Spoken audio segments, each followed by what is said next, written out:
के जी करी करत बाटे दूतवा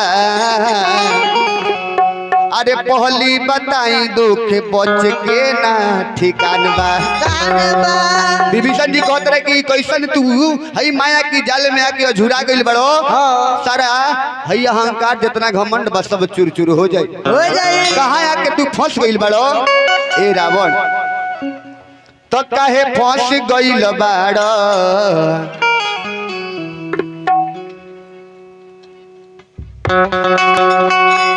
अरे काहे फंस गइल बाड़ माया के बजरिया काहे फंस गइल बाड़ माया के बजरिया काहे फंस गइल बाड़ माया के बजरिया काहे फंस गइल बाड़ माया के बजरिया में काहे फंस गइल बाड़ माया के बजरिया काहे फंस गइल बाड़ माया के बजरिया में काहे फंस गइल बाड़ माया के बजरिया में काहे फंस गइल बाड़ माया के बजरिया में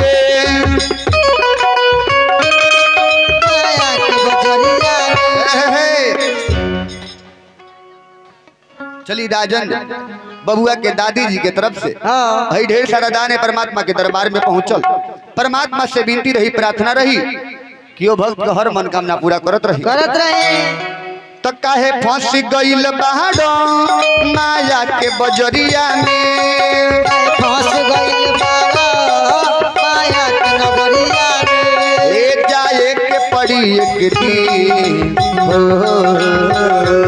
ए जाए के पड़ी एक दिन घन घोर अन्हरिया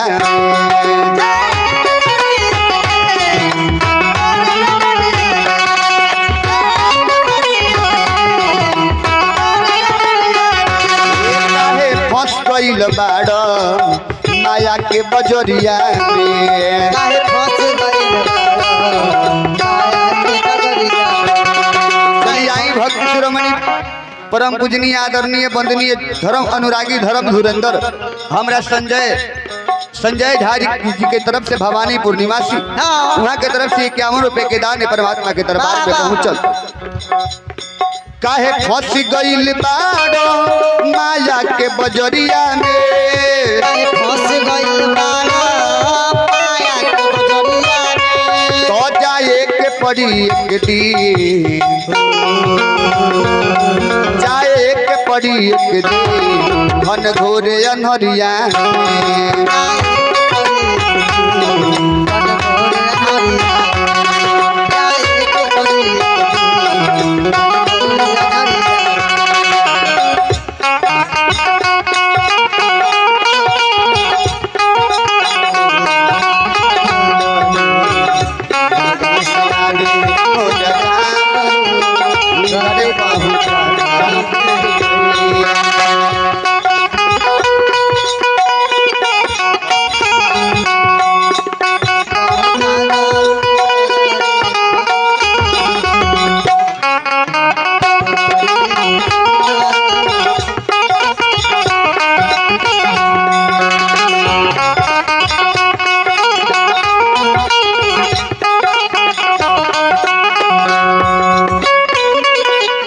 पहले भोगवा लगा दिया तब जल देखा दिया गोड़ लागली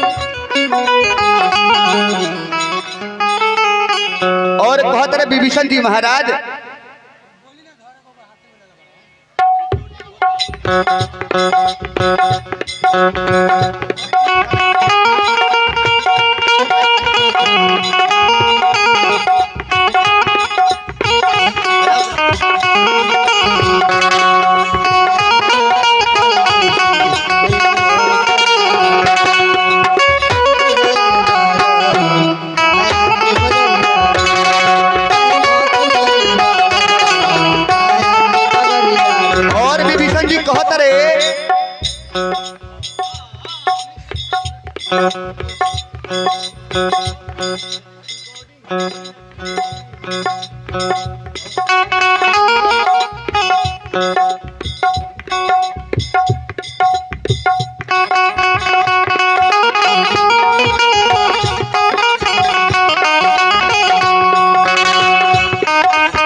इतना है गुमान अभिमान मत करो। मत करो।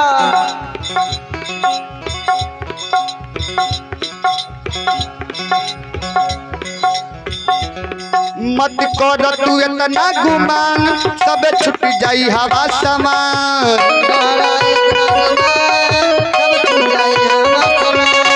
मत कर तू इतना गुमान सब उड़ जाई हवा समान।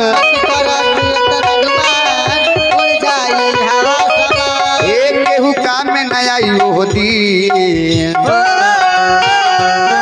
केहू काम में न आई हो दिन धर्म के डगरिया।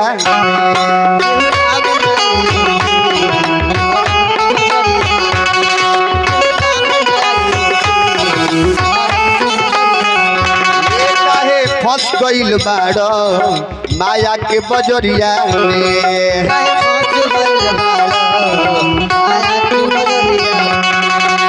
फंस गइल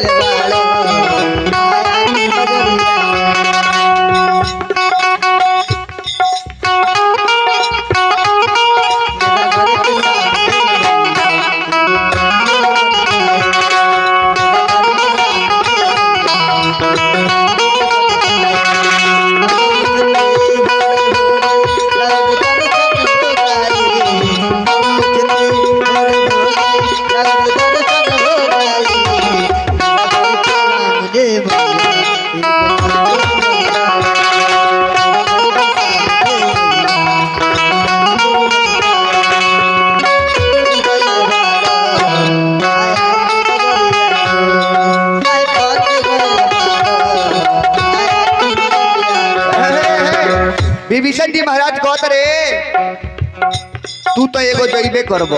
हाँ सारा है घर परिवार है, सारा है खानदान के तू अपन ले जइबो। ले जइबो। अभी से तू तारा के कहत रे बात मान जा, अभी से मानत नहीं खो। अरे केकरा से तू पंगा ले ले बड़ा, कितना केकरा से लड़ाई कइले बड़ा। चलिए आई भक्त शिरोमणि लाल बाबू यादव जी की तरफ से सतवरिया निवासी भैया के तरफ से 21 रुपए के दान परमात्मा के दरबार में पहुंचल। परमात्मा से विनती रही, प्रार्थना रही कि यहाँ के हर मनोकामना पूरा करत रही। लेकिन बड़ा सुंदर बात करनी है श्री नारायण जी। आगे का जनता की नया घर छवाइल बा। आगी अरे का जनता की नया घर छवाइल बा। तो बिलाई का जनतिया की यहाँ महंगा दही टंगाइल बा। बिलाई अरे का जनतिया की यहाँ महंगा दही टंगाइल बा। तो कुकुर का जनता की यहाँ देवता के अंगरासन कढ़ाइल बा। कुकुर अरे का जनता की यहाँ देवता के अंगरासन कढ़ाइल बा। तो गधा का जनता की यहाँ कितना बोझला डाइल बा। तारा के गधा थोड़ी ना रउआ के ना। चलिए आई भक्त शिरोमणि हम अपने के कहनी हो हरद्वाल शाह जी की तरफ से 21 रुपए के दान, ब्रिज किशोर जी की तरफ से 31 रुपए के दान परमात्मा के दरबार में पहुंचल। परमात्मा से विनती करम, प्रार्थना करे कि मैं हर मनोकामना पूरा करता हूँ। जय हो। चलिए राजकुमार मुकेश जी के सुपुत्र राजकुमार बबुआ के तरफ से 21 रुपए के दान हनुमान जी के दरबार में पहुंचल। हनुमान जी से विनती करम, प्रार्थना करे कि वहाँ हर मनोकामना पूरा करत रहे। लेकिन बड़ा सुंदर बात करनी है चंदेश्वर बाबू कांटों की हिफाजत में रहते हैं चमन वाले, और फूलों के फूलों से मसल देते हैं बदन वाले। चलिए राजेश्वर कुमार जी की तरफ से 11 रुपए के दान परमात्मा के दरबार में पहुंचे। लेकिन बड़ा सुंदर बात कर ले कि कांटों की हिफाजत में रहते हैं चमन वाले, और फूलों की फूलों से मसल देते हैं बदन वाले। ये शहर तुम्हारा है, चाहे जो सजा दे दो मुझे, क्योंकि हम लोग हैं परदेसी, तुम लोग हो वतन वाले। और विभीषण जी महाराज कहते रे हाँ पैसा ले ली।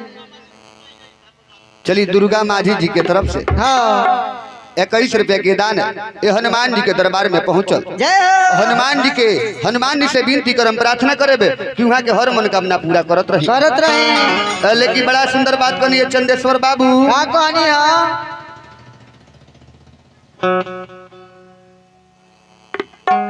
कि हमर ऐसा निशाना है जे कहियो चुकी ना, हमर ऐसा निशाना है जे कहियो चुकी ना। एगो मैयान में 2 तलवार ढुकी ना। हमरे नाम दिनेश पांडे भोजपुरिया, सुन ली। हमरे नाम हो दिनेश पांडे भोजपुरिया। आज ऐसा न दशा कदम है टोला पर है, ऐसा न दशा कदम टोला पर क दी। आदमी तो आदमी है, सुना ना, आदमी तो आदमी है, सुअरो तारा का कोई पूछी ना। प्रेम से बोली साची दरबार की, भक्ति और भगवान की, दान देने वाले भक्त की, उनकी माता पिता की जय जय जय। लेकिन बड़ा समझावत अरे भाई की अपना विभीषण जी महाराज कि हई धान बाप बेटा मेहरी कोई काम में नहीं आई। हाँ, जितना अहंकार जितना घमंड तारा लगे बा सब कोई के तू ले जाइबो। अरे धन बाप बेटा मेहरी काम में न आई वो घड़ी, ए धन बापी बेटा मेहरी काम में न आई वो घड़ी। तो माथा पले जइबा, माथा पले जइबा आई पाप गठरिया।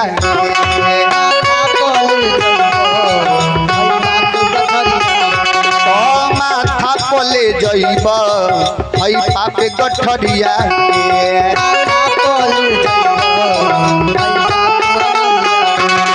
काहे फंस गइल बाड़ माया के बजरिया में।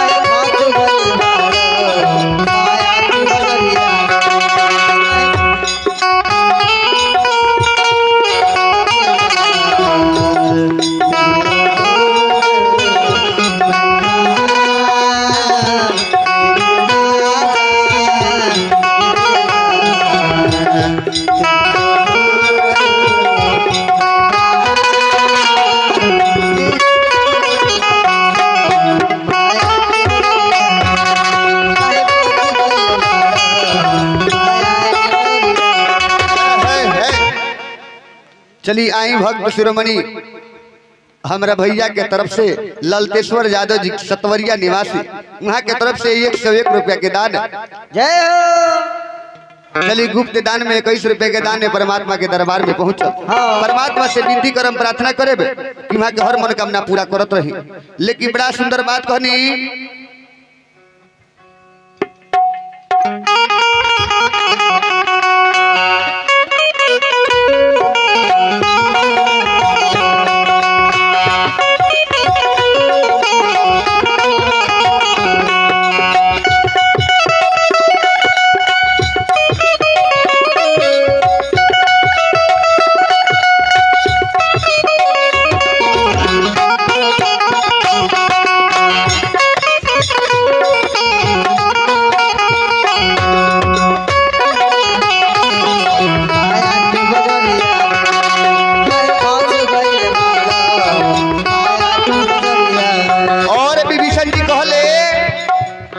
मानुष तन के पाके ना भजल हरि के आके,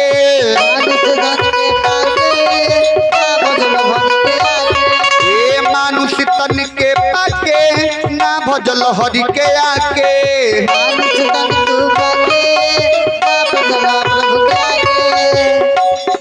आर जाए के पड़ी एक दिन, जाए के पड़ी एक दिन जगदीश चरनिया।